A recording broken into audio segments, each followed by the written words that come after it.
just come back from a match with the U16s. We played a cup game against a very strong, direct team. We were wiped all over the floor. We lost the game 13-0. And it was interesting looking at the way that we lost it. And I did my feedback to the players at half time and at the end of the game was really we used the game as it's a cup game. We use it as a way to see how we're developing, recognise the pictures and see how we can put things right in areas. So that was how we used the game. That's how we sort of translated the scoreline, which we weren't happy with. But the reason I found the game more interesting was because I had two very sort of controversial type moments. One of them was we were 8-0 down, melee in the goal area, lots of players scuffling around. Referee blew the whistle, called our players over, walked over to our players and asked them to be honest, and then he had a conversation with them which I didn't hear. He then produced a red card and sent off my right back and gave their opposition a penalty. I expressed my dismay quite loudly and quite firmly for a long time. My point was a few things, you know, especially looking at the spirit of the game and the age of the players. You know, some of these guys, they are 6 foot, but they are also 15, 14 years old. You know, so 8-0 to make a decision like that, where a player has previously not done any tackles or challenges to be brought to your attention, a bit excessive, I thought.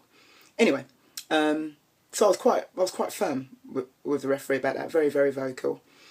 Second thing that happened was our goalkeeper he made a save from a shot that was taken at close range, and I noticed there was someone standing behind his goal, and this guy seemed to be smiling, and I watched him. I looked at my assistant. He said, "Oh, I don't know who he is. What's he doing there?" I walked over to this guy and I was very, very, very firm with him, very loud, very in his face. I was literally nose to nose with this guy.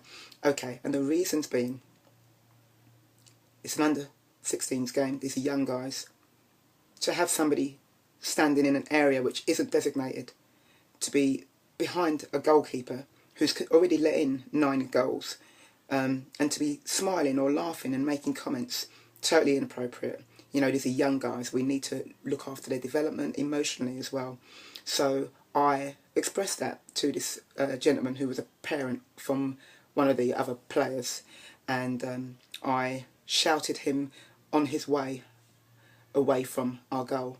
Now my point is, you have to not just drive the tempo of your training matches, you need to drive the tempo sometimes of the matches. I think that if I were kicking off and screaming and shouting and losing my rag every week, that's probably going to be a bit boring for the players and it would be a problem. It's not appropriate. But there are times in a game where we were being physically manhandled, but it was legal. They weren't fouling us. They were just physically stronger and hungrier. You know, real sort of industrial attitude about them, where they worked hard. But our guys were quite timid. So, first half we lost a player and we were 10-0 down. Second half we conceded 3 goals. And that has to come from me. I'm a female coaching boys who got deeper voices than me, which is quite difficult. If I have to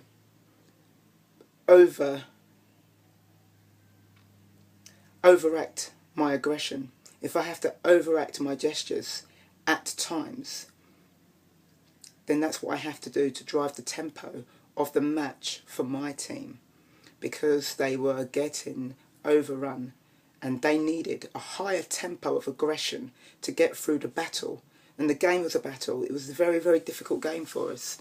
So I became extremely aggressive, extremely firm, extremely demanding, and it needed to be done. And the result was we conceded only 3. We conceded, but we didn't concede the 10 that we did beforehand. And we conceded 3 with 10 players. We had 10 players. And we had players who were injured, and we had players who were playing out of position. So I told them at the end, I'm very proud of you. I don't have a problem in getting into disputes with people because I'm protecting you. And the goalkeeper, you've got to look after his confidence levels. We can't allow anybody to dent his confidence. It's a massive, massive part of your game. Just as your mindset is a massive part of your game. So if they see me ready to put myself on the line where I'm probably going to get told off or I'm going to get beaten up by a parent, and that's what I give to them, then they give me something back. And they give me commitment, and they give me their guile, and they give me their industry, their work, their workforce. They work for me because they can see that I'm prepared to stand out and get a few filthy looks and have a parent look like he's going to beat me up. Luckily, he was a bit shorter than me, this parent. I was like, phew. I walked over there, I didn't realise how tall he might be, but luckily he was. So you have to sometimes be ultra aggressive. The aggression isn't aimed at 8, 9, 10-year-olds. The aggression is aimed at your players who you know their dynamics, you know their mindset, and how they might be at training isn't necessarily how they are on match day. My guys, sometimes they can be quite timid. And it's a shame because, it's a big part of your game. You've got to manage your confidence levels in games, So, tempo can also be applicable to match situations. And if that tempo means that you have to reduce your aggression levels, then you need to do that. However, in this case, I had to exaggerate my aggression levels. And it had to be realistic. And it had to be manageable. So I became the aggressive manager. I'm ready to take anyone to task. And it's not personal. At the end of the game, I shook every player's hand. It's not personal, it's business. But I can't stand there with my usual demeanour of observing and saying a few things. That was not going to work. So I had to change my own tactics in terms of not giving them tactical information alone or technical information alone, but I had to give them the aggressive boost, that bit of Red Bull that they needed. I'm not plugging Red Bull, okay. You might notice I've got a dark line over my head, like here. My hairdresser, she's got a lot to answer for. So this woman, she